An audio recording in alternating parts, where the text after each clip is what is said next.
Hi guys, today I have something that works for all the M04, M103, the M116 gas engines, 6 cylinders, 8 cylinders on the Jetronic and KJ Jetronic.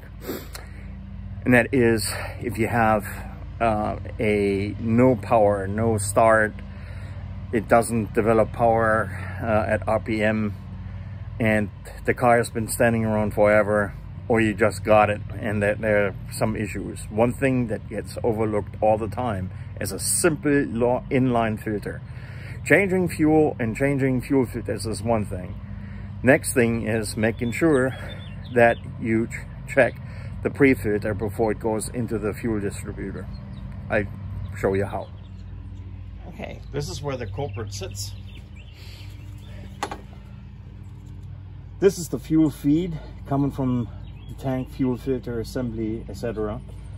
And in order to loosen this line, you need to loosen this little screw here and this one right here, which I already have done. So you need an 8mm socket, and as well as a 10mm, and then you also need two 17mm. There you go, 17mm box wrenches.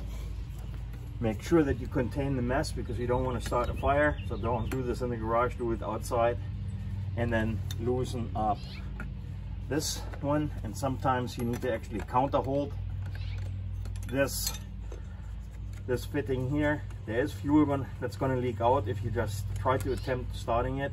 This comes loose, you put it by the side, contain the fuel spill, and then you take the other side of the box wrench and you loosen this fitting and you take it out. Make sure you don't lose the little copper washer right here. And here's what I'm talking about. This has a teeny tiny small little screen in it, and this one, it's fairly clean. I'm going to blow it out in a moment with compressed air, and I'm going to reinstall it. But that is one very frequently overlooked small little item that can prevent engine performance. Maybe it won't even start at all. So don't forget to check this little gizmo here.